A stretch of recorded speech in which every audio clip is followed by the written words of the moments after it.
itti hundi namaa akka naafoo lillahi dhaan jedhuun barbaada akka dhiifama naa godhaniin barbaada. Walumaa galatti dhiifaman barbaada jechuudha. Akka dhiifama naa godhanii. Asumaan gara isaas hin dabarsaa jechuudha. Ammoo baga nagaan dhufte.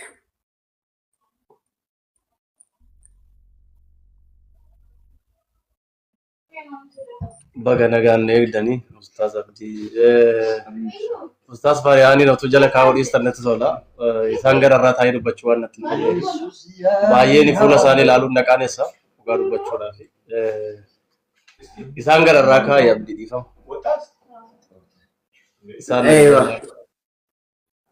Ustaaz isa biratti fuudhuudha. Rakkoon hin jiru itti ufaa rakkoon hin jiru sin dhaggeeffadha jazaakumullahu khairan ulfaadhaa galatoomaa kana kabajjan kabajamaa itti ufaa.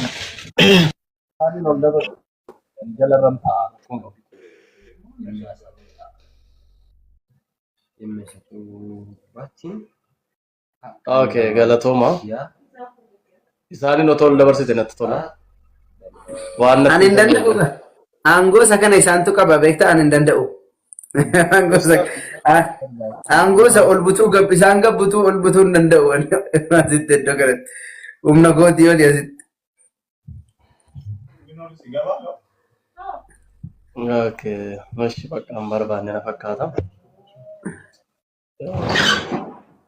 Okay, viidiyoo bahuu dandeessaa? Viidiyoo bahee hosti tole. Okay, mashi nambaa. Duraan dursee Ustaaz Fariyaaniin dhiifama gaafachuu barbaada. Fuula Rabbii fuula namaa duratti akka dhiifama naa godhanii. Otoo isaan na jaallatanii otoo isaan na gorsanii jechoota qalbii isaanii cabsuu yoo isaan dhaga'uu baatan iyyuu kan hordoftoota isaanii yookaan immoo jaallattoota saahiboota isaanii qalbii cabsu dubbadhee baay'ee akkanatti qabamanii fi saahiboonni isaanii akkanatti qabaman dhuguma. Nan beeka kanaaf akka dhiifama naaf godhanii abdii qaba. Akkuma kana Aliin Ustaaz Aliin nama yeroo jalqabaaf yeroo sanatti waan baay'ee naan jechaa ture na gorsaa ture. Isallee namoota baay'ee fuulduratti jechuutan barbaachifne dubbadhee qalbii cabseera. Natti gaddeeraa innillee akka dhiifama naa godhu barbaada. Akkuma kana Ustaaz Ahmed Barsoolotaallee dhiifama gaafachuu barbaada. Walumaa galatti maqaa namootaa fixuu akkasuma hangafa hunda keenyaa kan ta'an maqaa isaanii dhuguma dha'uun barbaadu maaliif waan qalbii namootaa cabsu godheera waan ta'eef isaanillee akka isaan dhiifama naa godhaniin barbaada. Fuula Rabbii fuula namootaatti yeroo sanatti miiran keessa ture miila gaarii miti sanaan qabatee waan baay'een ol natti seenee akkan jechoota barbaachifnee fi haasaan barbaachifne haasa'ee qalbii namootaas cabsee amantaa kanarrattis akkan xurii dibuuf ture wanti godhamee ture. Garuu dhugaa dubbachuudhaa fi amma akka dhiifama naa godhan hundi isaaniiyyuu fuula Rabbii fuulduratti akka isaan hafuura ilaahinaan jedhaniin barbaada. Namni hundumtuu akka inni dhiifama naaf godhuun barbaada. Akkasuma Ustaaz Saayyaan illee nama jabaa naman duukaa nyaadhe dhugee naman waliin rafee bulledha. Innillee qalbiinsa akkanatti cabee nan beeka. Akka inni dhiifama naaf godhuun barbaada walumaa galatti. Akka isaan dhiifama naaf godhan fuula Rabbiitti akka isaan dhiifama naaf godhaniin barbaada. Islaamummaa keessatti wanti natti badees hin jiru, wantan dhabees hin jiru. Kaleessa gara kana gaafan dhufes wantan dhabee dhufe hin qabu. As keessa Viidiyoo bahee silicha haasawaatumu. Okay. Xiqqoo ijoollee an bira jiru afaan dhaga'an ijoollee afaan dhaga'an miti iyyuuti. Kanaafanii afaan hin dhaga'an iyyuu daffaree dubbachaara. Isaan charchii turanii reefu manatti galu. Okay, kanaafanii yeroon sasana yeroon shaada qabadhu garuu numa dhaga'u jedhee yaada. Tarii namni immoo isaanirraa kireessee waan hin jiraadhuuf qalbii natti cabuu danda'a. Xiqqoo gadiin ba'a yeroo sanatti. Amma walumaa galattan dhiifama akkanaa godhanii hin barbaada. Ani kanan barbaade keessattuu afaan Ustaaz Awwal irraa dhiifama dhaga'uun barbaada dhugaa dubbachuudhaaf. Akka isaan dhiifama naa godhan hin barbaada. Afaanuma isaanirraa dhiifama hin barbaada. Ustaas Faraan namni jabaan illee akka isaan dhiifama naa godhanii fi akkasuma Ustaaz Aliin faallee akka dhiifama naa godhaniin barbaada jechuudha. Akka carraa ta'e Abdii duukaa walitti dubbannee hin beeknu. Abdiin guyyaa tokkos waa naan jedhees hin beeku. Warri kaanillee waa naan jedhanii naan miti anumatu wantoota hin barbaachifne baay'ee yeroo sanatti namni miira keessa na galchee akkuma akkan godhachaa ture yunaaf anaafii orgasii gaafan taa'ee yaade waan baay'ee natti dhaga'amaa ture. Kanaaf walumaa galatti hundi namaa akka naaf oolillaahi naan jedhuun barbaada akka dhiifama naa godhaniin barbaada. Walumaa galatti dhiifaman barbaada jechuudha. Akka dhiifama naa godhaniin barbaada. Egaa gaafani shaada gadhiiseeti qalbiin koo boqonnaan qabu.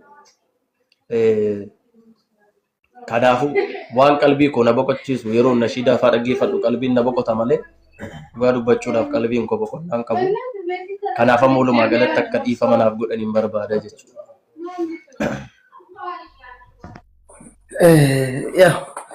Dhiifamni kan ilma namaa salphaadha. Ilmi namaa kan ilma namaa salphaadha. Balleessaan ilma namaa salphaadha. Hundaa ol kan rabbiiti. Anni isa hubannaa kiyyaati. Kan rabbiiti. Rabbii tokkicha dhiisanii gara biraa deemuudha. Wanni hamaan wanni salphinni. Dabalataan ammoo rabbiif ilma qaba jedhanii yaamuudha. Wanni guddaan rabbii biratti wanni ulfaataani kan ilma namaa salphaadha. Hundaa olitti jechuudha.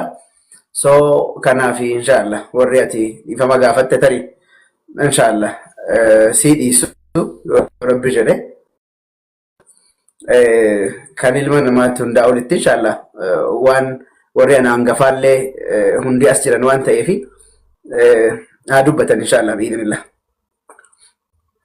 Waasilu na sodaachisuu jirtan wallahi as gubbaa kana keessanii sodaataa jira.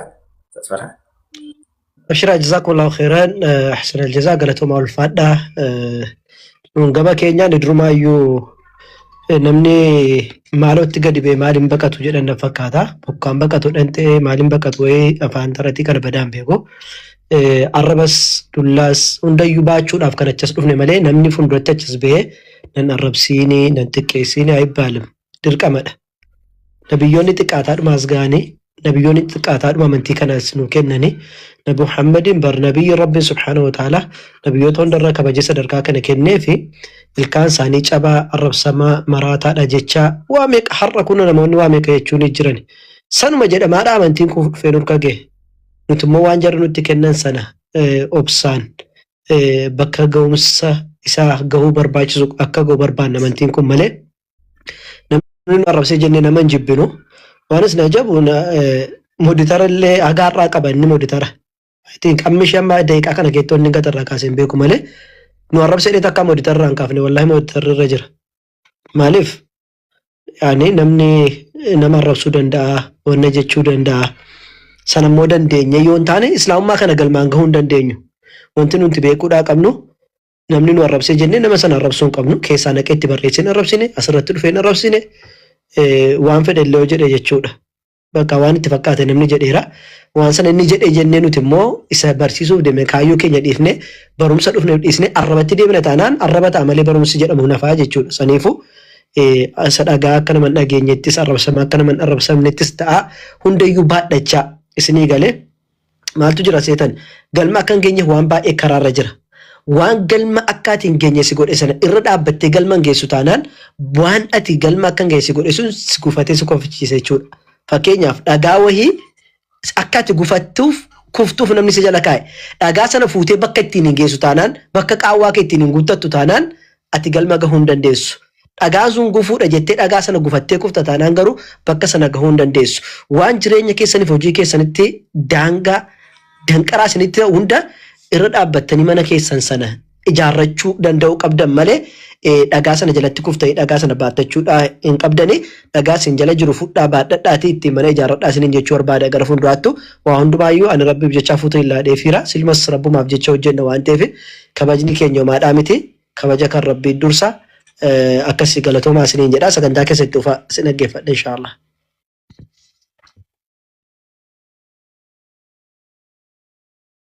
Hayya.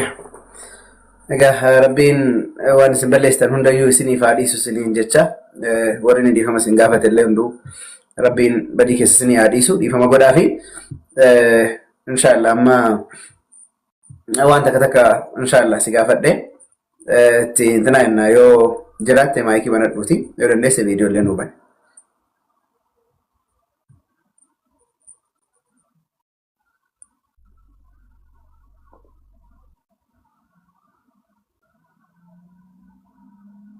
Amma jirtaa?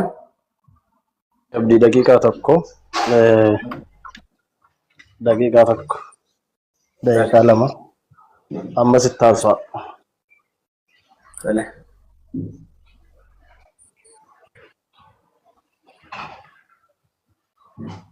Akka akkasitti fayyaa bancaalee waan dattanuu qabaatan akkasitti.